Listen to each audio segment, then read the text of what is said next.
When all think alike and no one is thinking, there's a way to do it better. Find it. You cannot discover new oceans unless you have the courage to lose sight of the shore. Welcome everyone to the Transform Education podcast. I'm your host, Kyle Wagner, and it's my job to bring you some of the most innovative school leaders worldwide and pick apart their brains and find a little bit more about how they lead change and how they deepen student learning. So I hope you enjoy this first edition where I sat down with Randy Ziegenfuss, the superintendent of the Salisbury School District. Enjoy. All right, so it's my great pleasure to introduce Randy. Randy is currently the superintendent of the Salisbury Township School District. Prior to this current position, Randy was a classroom teacher, department chair, technology integration specialist, director of technology, and assistant superintendent. Randy is also the clinical adjunct professor at the Education of Moravian College, teaching courses in inquiry, assessment, and technology in undergraduate, graduate, and principal certification programs. He graduated from Moravian College with a bachelor's, looks like music, he can correct me later if that's wrong, degree, earned his master's from Teachers College, Columbia University in technology leadership, and a doctorate from the University of Pennsylvania in educational and organizational leadership. In 2014, the Pennsylvania School Librarians Association recognized Randy as the outstanding district administrator for the state of Pennsylvania. In 2015, Randy was recognized by the PAECT, which is the Pennsylvania Association for Educational Communications and Technology, as the Outstanding Leader of the Year. So quite a resume that Randy has. Randy, welcome. Glad to be here. Great. So before we kind of get into it and talk a little bit more about what Randy does, just want to mention the fact that he's also a snowstorm survivor. Right now, he's tuning in from Pennsylvania. What's the weather like over there in Pennsylvania? Well, we are just experiencing probably the near the end of the blizzard they're calling Stella. And it's been going on since late last night, and we have probably a little bit more than a foot of snow here. Looks like it's still coming down, but not as heavy as it was before. So been inside all day. Wow. So Randy sent me a picture of what the broadcast looked like in terms of the weather over there in Pennsylvania. How did they describe, what was the word they used to describe it? It was dark red, I think. Yes, it was, what was that? What was the crippling? They used the word crippling, yes. So, it wasn't quite crippling. I don't know if I used the word crippling. It wasn't exactly windy or blizzard-like. It was just a lot of snow and, a lot of snow. Yeah, it's very unusual for March in Pennsylvania. Yeah, very unusual. Things are bad when they describe things as crippling. That's not something you want to see. So, welcome again, Randy, and you kind of transition away for the weather. This presents a good opportunity for Randy to kind of share a little bit about something that his school district did that I found extremely innovative and I think was led by Randy and some of the other leadership team, and that was the Shadow a Student Day. Now, this is a fascinating concept to me. It's probably a very fascinating concept to everyone else. So before we talk about what Shadow a Student Day is, I might not even know what is Shadow a Student Day. If you can just give us a brief synopsis of that. So Shadow a Student Day is in its second year this year. It was a national initiative that I think was organized by a subgroup at Stanford out in your woods. And it was originally designed for school leaders to shadow a student and to gain some empathy about what it's like to be a student in our schools. Yeah, so that's great. It's obviously a very new kind of approach to finding out how your school day and how your school kind of operates. So the motivation was it first then going to Stanford and learning about what they had done and then seeking how to bring that back to your school? How did you first hear about it? Sure. Following a lot of news feeds and things like that about a year ago, I found this and was like, wow, this is really an interesting idea. And it connects to one of the things that my colleague, our assistant superintendent, Lynn Cheney Hatton, and I do on a quarterly basis is we meet with groups of students and have conversations around the things that they're learning, the things that are going on, interests and passions that they have outside, and how we connect those to our school. So this was a natural extension of that. So instead of just spending an hour with them every couple of months, what if we spent a whole day with a student and actually learned what it was like to go from walking in the building to walking out of the building at the end of the day. So this first year, we signed up for it. This was actually a year ago. And we brought it to our entire administrative team and suggested that everybody give this a go. Everybody on our administrative team did. So all 12 certified administrators, principals, and central office staff spent a day, some spent even 2 days, shadowing different students all across the different grade levels. And it was really helpful for us to do this, especially last year, because one of the things that we had been focused on in our school district was creating what we call the profile of a graduate, sort of that long-term students leave us with knowledge, skills, and disposition should they have. So this was another really exciting data set and set of data that we were able to acquire by actually being a student, our actual students in our schools, and having conversations with what their challenges are, what their passions are, what kinds of things they like about their school day, what kinds of things they'd like to change. So we brought a lot of that back last year and used that to inform the kinds of things that we have now in our current profile of the graduate. Another thing we were talking about was, if that's our vision for the future, what do our classrooms need to look like now? And so this idea of shadowing a student, when you get 12 administrators that do that, you get a lot of data and a lot of conversations. Some themes emerged, and those things were used to help identify the profile, as well as what kinds of things do we believe about learning. Wow. Our classrooms now. Wow. I have just a million questions, and I think probably the reactions of some students by seeing, their superintendent put the backpack on. Were you trying to blend in with the students as well, or were you trying to stand out so they definitely knew who the adults were? Well, it was actually being the student. So, for example, last year I shadowed a third grader, and I sat in a third grade chair all day. And it was kind of uncomfortable. And, I would go to the carpet when they did the group reading and whatnot. So, it was actually being the student, taking the tests, participating in all the activities. So this year we all did it again. We all shadowed a student again, and I shadowed a sixth grader this year. So that was fun. Wow. So in terms of who you chose, because I guess you had 12 administrators, was you mindful of trying to get the whole district represented? Can you take me through that process? How did you choose who you'd shadow?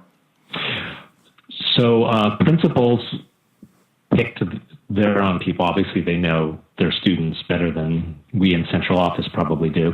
And then as central office administrators, we asked the principals to choose. So we split up. We've got basically 4 central office administrators in 4 buildings, so we each chose a different building. This year, I selected middle school and asked the middle school principal to work with the teams of teachers to choose a student that represented some diversity and would be willing to have the superintendent shadow them for the day and to be alongside of them. And I shadowed Mohammed. Mohammed, also known as Mo, was very excited to have an administrator and to have conversations throughout. And it was a really interesting experience. Wow. So I'm sure that must have been quite interesting for Mohammed. I'm sure you got to get the right student. Probably some students might be terrified of that, but it sounds like Mohammed was very excited to have that happen. So throughout the day, so you just mentioned something like the chairs, for example. You said it's pretty uncomfortable. Now, I imagine probably you look like, are you 6 feet tall? Yep. Okay. So obviously someone 6 feet tall sitting in one of those chairs, probably those chairs aren't built for them. But beyond the chairs, what were some of the things you expected or hoped to see before you did the Shadow Student Day? So particularly this year, I'll focus on this year. So we had created this profile of a graduate and discussed these learning beliefs. So I expected to see things that I would be able to make connections to, having had a lot of those conversations before. And I did. I saw a lot of inquiry in classrooms, a lot of student ownership, questioning, researching, creating artifacts, using technology to do that as well. And there was a balance of things too. Right? Going into some classrooms, there was clearly some direct instruction. So we saw the gamut of experiences, but it was nice to see that the things that we've been talking about as a learning community, as a school and a school district, were obviously evident. I left the end of the day feeling like, yeah, I could be a sixth grader. It was engaging. There were lots of opportunities to interact socially. There was movement, all those things that kids from our conversations really value, and things that as a community we've been talking about in terms of creating the kinds of learning environments that we think are best suited to develop those skills that our kids are going to need. Yeah, well, that's great that it helped to affirm some of those things you developed. In terms of the timeline, were teachers aware of what that graduate profile looked like, and were they aware of kind of the expectations of the district, or was it done by sight, or is that just something that kind of naturally happened with or without the direction from the school leadership? So the profile of the graduate was created through conversations led by myself and our assistant superintendent, Lynn Funy-Hetton, and involved all stakeholders. We did this a little bit differently. Most people would look at this as like strategic planning, and the way that schools typically do strategic planning is you bring representatives from different stakeholder groups to a meeting several times. You work out what your strategic plan is or where you want to go. We, based on our community's needs, did this a little bit differently. We actually went out to the different stakeholder groups. For example, I mentioned earlier those student groups that we meet with on a quarterly basis, teacher groups.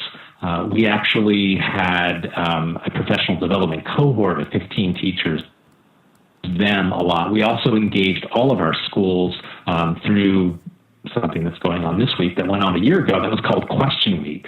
And we had teachers writing questions on chart paper around the knowledge, skills, and dispositions that our students need to have. So the creation of this profile was very organic, and it was very much encompassing anyone in the school community who wanted to participate could do that. We had parents, our school board, we had evening community sessions. We even worked with our administrative team when we have our administrative meetings. So we pulled all these ideas and data together. We created this profile, which initially was really just a bunch of text on documents. And then we pushed that back out to the community, asked for some feedback on that, and then took that feedback, made a final version, and then created, I don't know if you've seen the actual sort of sketch note. We contracted with somebody to create a visual representation of this profile beliefs too. So that process has really resulted in a lot of conversations around what that means now throughout our whole organization. Wow. So, I mean, a lot of, I think, just golden nuggets, if you're listening to this and you're a leader and you do strategic planning work, which chances are more likely than not you do, is just the process that you went about to do that. You know, rather than bringing the stakeholders, all the stakeholders in, you kind of pushed out to where they were at, kind of met them where their needs were. And really beyond just creating this large document, strategic planning document, you created something very tangible or visual or concrete for people. Was the end visual, was that one visual, or was it like a video? What was that? We don't have a video. What we do have, it's a sketch note, and I can send you the link if okay. Share that out too. So it's a sketch note that has the profile, the knowledge, skills, and dispositions, and then we also have one for the learning beliefs as well.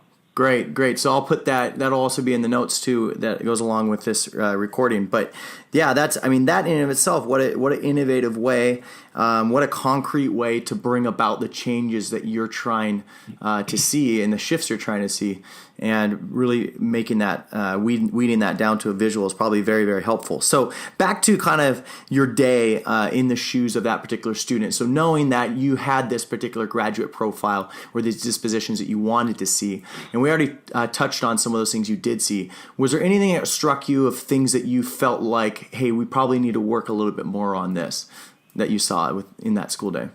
Sure. Like I said, there was a diversity of an instruction in the classroom, and so questions that I wanted to ponder and think about a little bit more. And what do we need to move learning even closer to what we envision? So we have this we're certainly not there, but based on what I've seen in the classroom, and like I said, there was lots of really good stuff going on, but what do we need to do to push that? What does a leader need to do to push that to be even closer to whatever that vision is, or even more clearly defining what that vision is? And another question that I had too was, I shadowed one student. And like I said, we meet with student groups in each building once a marketing period. But one of the questions I had was, is this an experience that all students are having? Or are there students that are in learning environments that are further away from what our vision is? Or are there students that are in learning environments that are closer to where we are? And I'm sure there's lots of variation within our organization about that. So when we bring this back to the leadership team and have those conversations, those are a couple of questions that I will use to help prompt the conversation about what our experiences mean to us and what they can mean for how we lead and how we change in our school district. Great. So I'm going to touch on that and get back to that when we talk about post day. But what was, like, if you could just give the listeners like a concrete experience that you remember, like what sticks out if you close your mind, and like maybe it was a reading group or a circle discussion. What was something that really stood out to you that you saw during the day that was one of your favorite activities? Well, it was actually two teachers that had brought their two sections together. It was a social studies and an English language arts class, and they were doing some inquiry work around the beginning of a project around ancient Egypt, and each of the students was engaging in initially individual but then collaborative inquiry, sort of unearthing some of their curiosities and their questions around Egypt could encompass.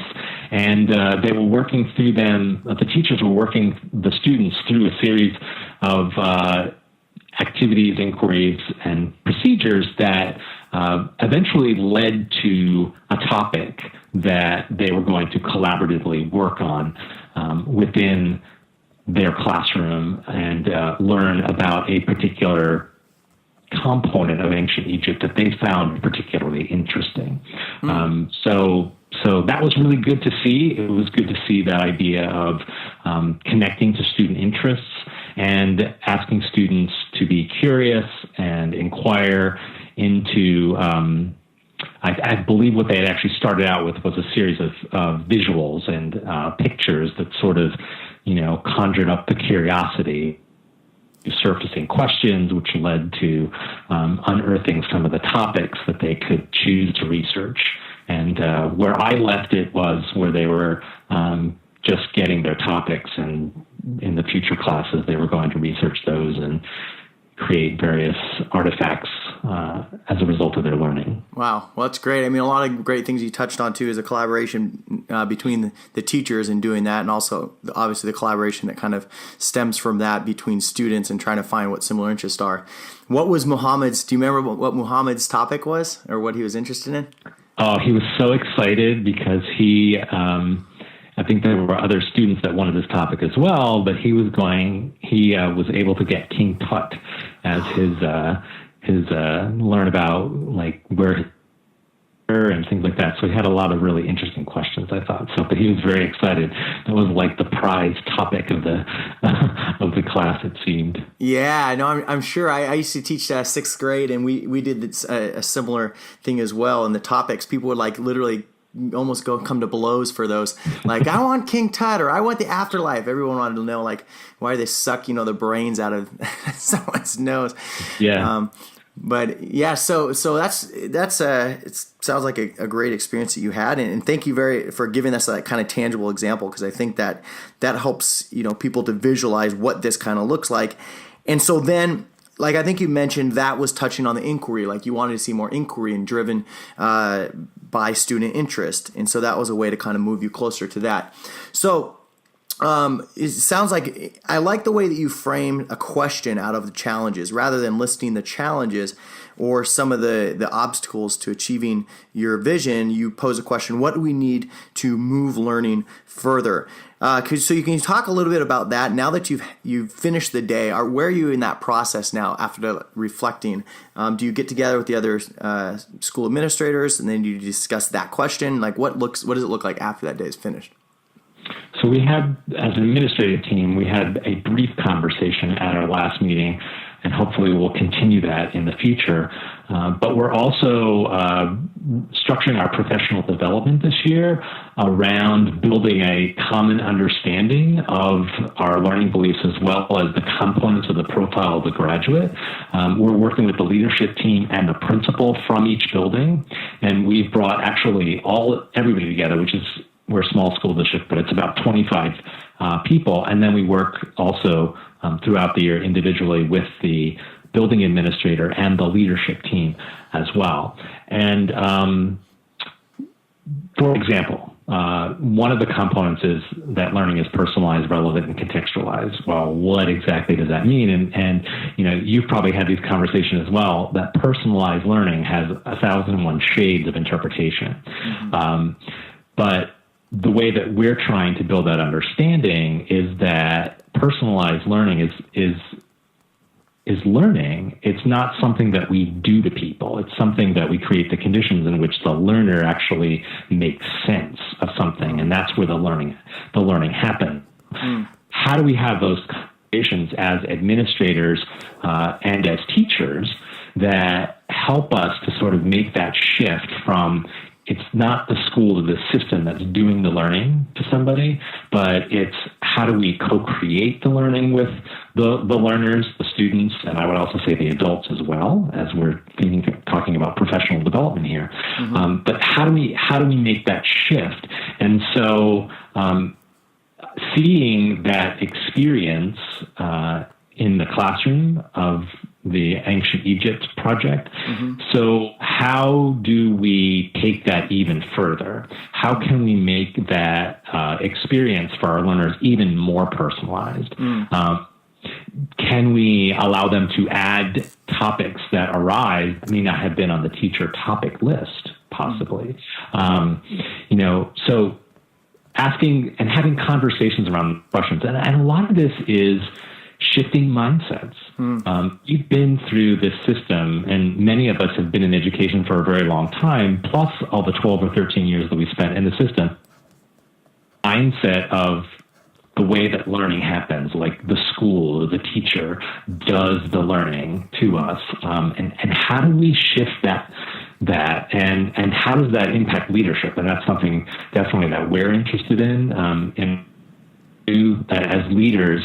How do we take on a learner-centered mindset based on our actions? Like, as a leader, I can do things to people, or I can co-create with them and help them be a learner too, as opposed to being a top-down kind of a leader. So there's a lot of conversations that this experience can seep into, and to sort of wrap this idea up is that I think it really is for us this idea of exploring more further and more deeply this idea of learner-centered as opposed to school-centered. And like we tell our teachers and our leaders, this is not change that just happens with the flip of a light switch or the snap of a finger. This is something that is a mindset shift, and it does take time and conversations to move everybody along. And so eventually, and we're seeing it already, even after a couple of years of having these conversations, seeing changes in the classroom But it's slow, and I think as leaders we need to acknowledge that and accept that. Yeah. And that's fine. Well, I love the kind of model and the mindset that you have. I think above all else, I can imagine being a teacher in your particular district and, observing that the superintendent has this mindset of really just being a good inquirer and just being curious and not necessarily bringing in a bunch of PD that wasn't co-created, as you mentioned, by the teachers. And so, I'm sure that trickles down too in the way that the teachers lead that kind of learning in their classroom. And one of the things you mentioned too, really with ancient Egypt, is, this is a concrete example that people can attach to and then take them one step forward into how do we make that even more personalized, which I know as a teacher, I've been very grateful to have that, because it's really leading from where they're already at and taking them one step farther than that. That's probably much more powerful than coming in with just a set of strategic initiatives that aren't necessarily, attached to them. Yeah, and that's what the whole learner-centered idea is too. It's and going back to Shadow a Student Day. Shadow a Student Day helps build empathy, because I got to see things through a learner's eyes, through a learner's lens, and that's that whole shift. It's not me going in as the educator saying, I know everything that you need to learn, and here's the order that you're going to learn it in, and go. It's getting to know the user first, the learner first, and then how do you back map that onto the things that our community values, that profile, the knowledge, skills, and dispositions that we want kids to have. But let's start first with those learners. Yeah, I think it's wonderful. So just in terms of just the recap, so the process was initially, let's get the whole community together. Let's really understand where our kind of shared values are, vision, what kind of dispositions do we all agree are important for our students to have. And then from that, kind of weeding that down to creating this graduate profile, which is this, the thing that you're going to send over in the sketch note, which I'm going to put in the notes, that visual. And then that directs you towards what kind of things you want to see in the Shadow Student Day, which Shadow Student Day is really to develop both the empathy of what students go through and what teachers go through, but also kind of to find out what kind of shifts need to be made to more closely reach that graduate profile. And then you kind of reflect on that as leaders, and then continue that conversation around what kind of professional development could be offered to really bridge that gap. Is that kind of it? Yeah. And I think it's Shadow Student is a day that we collect data, qualitative data, and it becomes part of that conversation. And it's also an opportunity to sort of put our finger on the pulse of where we are and where are we in relation to where we want to go, and how does that create conversations by which we try and bridge that gap. Mm-hmm. Wow. Well, I really enjoyed that. And, also, too, for people who are listening, and let Randy talk a little bit more about this, but, Randy's really leading this work, and he's really seeking to not just lead this with his district, but also get this out to the broader world of educational leadership. So can you talk a bit about maybe about your blog and where else to find out more about this work that you're doing? So this work is, in our district, is very collaborative. Our assistant superintendent, I mentioned her before, Lynn Feeney-Hetton, we're a pretty dynamic leading this, and we every year we create presentations around our work and our practice and help share those locally as well as nationally. Like last week we were at AASA, National Conference on Education. We shared out about this work, developing the profile of the graduate and on the specific kinds of professional learning that we're doing around that right now. We share at our local. We both write, we have blogs, we both write about our reflective experiences. We co-host a podcast called TL Talk Radio, and we interview experts in these areas and authors, and we're trying to model for our community this idea of open-walled learning, that learning doesn't just happen within a confined space. Happen now as a result of technology, basically anywhere at any time. And so we're not experts in everything. We're probably not experts in anything. So we find people who are, and we connect with them, and we have conversations, and we bring that back and help to inform our practice as leaders and help to inform the practice of our leaders and our teachers as well. And we're also working on the idea of learner-centered leadership, and we're coming up with a new podcast, which is probably launched around the end of April, beginning of May, and it's focused on what kinds of knowledge, skills, and dispositions do leaders need to be able to lead this work? Because what we're discovering through our reflecting on our own practice is that we're doing some things differently than we used to. As school system leaders, taking that sort of systems approach, and now to do to take a learner approach, especially if we want our organization to be a learning org, and being able to serve up that profile of a graduate to all of our students, whether they're kindergartners or 12th graders who are going to graduate this year. So we are definitely lead from an inquiry stance, always asking questions, always looking for, and always looking for ways to connect with people, to have that conversation, because it's through those conversations that we actually learn, and we actually can then apply that learning to our own practice and our own systems. Yeah, that's wonderful, and I think it's wonderful in the leadership that you're providing for your district, but also in the way that you're disseminating this work for others, because sometimes so much of what happens in education is just reserved for the particular people who are the stakeholders are in that particular school sphere. But this is incredible, the work you're doing, and I'm going to share that too. In addition to these, obviously this recording, and I Shift Your Leadership Paradigm. I found that's the new one that's coming out.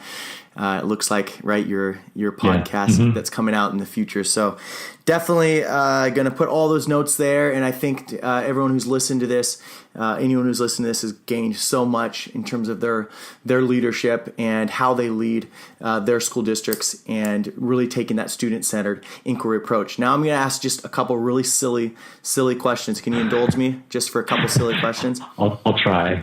Okay, so first off, Batman versus Superman. They battle it out. Who wins? I always like Batman better. Yeah, maybe get some with this. So I'm when I was growing up, Batman was on the TV, so I always watched Batman. Watched Superman, so Batman has to win. Yeah, he's definitely more of a badass. Okay, so heads or tails? What do you usually call? Heads. Heads. Rich and miserable, or poor and happy? Oh, poor and happy. Poor and happy. Okay, good answer. And I think we talked a little bit about where people can find out more about you. I guess you mentioned on your blog and some podcasts coming up. Is there any other places they could follow you, maybe on Twitter? Sure. I'm on Twitter, and nobody else has my name. So you could probably just search it by typing in my name. On my blog, Working at the Edge, pltalkradio.org, and that's probably about it. All right. Well, thank you so much for that conversation, Randy, and we'll look forward to getting that broadcast out to all the readers. Terrific. Thanks so much for the conversation. Thanks, everyone, for tuning into that first podcast. I hope you're as inspired as I was by Randy's story to really deepen student learning and lead change in his district by stepping into the shoes of his students. Do you have a story that you want to feature? Are you doing something really innovative in your school or in your classroom, whether you're a teacher, whether you're an administrator, a curriculum coordinator, or just someone who's trying to do something different? I'd love to hear your story. Reach out to me via email, and we'll set up a time to do an interview. In the meantime, have a terrific week of learning and being a thought and innovative leader on your district.